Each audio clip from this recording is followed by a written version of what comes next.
আমাদের নেতা স্পষ্টভাবে বলেছেন এর পরবর্তী কোনো নির্বাচন নিষিদ্ধতা হবে না, দামি নির্বাচন হবে না, ব্যালট পেপার চুরির মাধ্যমে হবে না, ছিনতাইয়ের মাধ্যমে হবে না, 53 সেকেন্ডের 47টা ভোটের মাধ্যমে হবে না, কিংবা আগের রাতে আপনাকে 1000 টাকার একটা নোট গুঁজে দিয়ে বলবে আমাদেরকে ভোট দিও, কিংবা বিরিয়ানির প্যাকেট দিয়ে বলবে আমাদেরকে ভোট দিও, সেই সিস্টেম আমাদের নেতা পছন্দ করছেন না।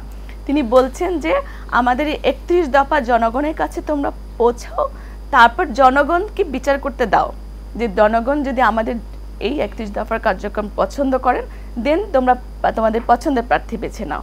ওই রকম মানে নির্বাচন আর আমাদের ভবিষ্যতে আমাদের দলনেতা চায় না। আপনি আজকে যে এই রিসেন্ট যে আমেরিকার নির্বাচন গেল, আমরা যে ডোনাল্ড ট্রাম্পের কথা আজকে আলোচনায় আনছি, সেই ডোনাল্ড ট্রাম্পের যে নির্বাচনের যে ধাপটা, এখন আমাদের অনেকে বলে যে আমরা কি আমেরিকা?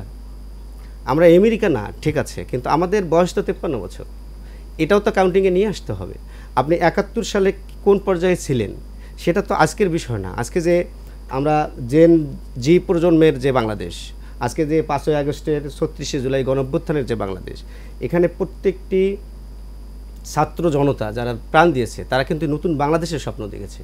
তা আজকে আমরা আমাদের রাজনীতিতে আমরা যে আজকে পলিটিক্যাল পার্টি গঠন করেছি, আমরা যে আজকে নতুন রাজনীতির কথা বলছি, সেই রাজনীতিটা কি?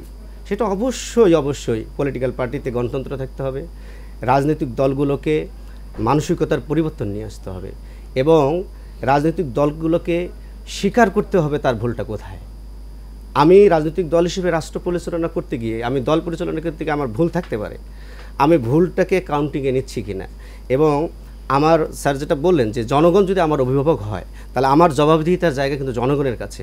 আমি যদি রাজনীতি জনগণের জন্য করি তাহলে আমাকে জনগণ কি চায় সেই পালস বুঝেই রাজনীতিটা করতে হবে। মানে আপনারা এখন পর্যন্ত গণতন্ত্র শতভাগ চর্চার মধ্যে নেই না। আমরা তো আপনি ইতিমধ্যে লক্ষ্য করেছেন যে আমাদের পার্টির যে প্রথম কাউন্সিলটা, এটা কিন্তু সরাসরি নির্বাচনের মাধ্যমে আমরা সভাপতি এবং সেক্রেটারি হিসেবে আপনাদের এবং আমি যে আজকে গণঅধিকার পরিষদের উচ্চতর পরিষদের সদস্য, আমি কিন্তু কাউন্সিলরদের ভোটে প্রত্যক্ষ ভোটে নির্বাচিত একজন সদস্য।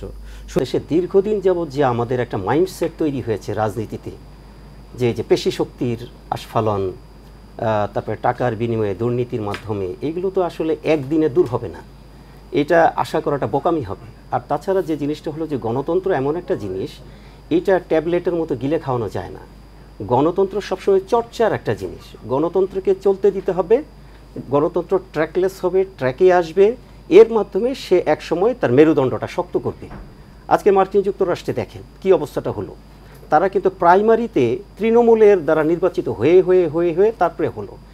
এখন আমাদের সবচেয়ে বড় দরকার যে দেশে গণতন্ত্র আসার আগে প্রত্যেকটা রাজনৈতিক দলের ভেতরে গণতন্ত্র আনতে হবে।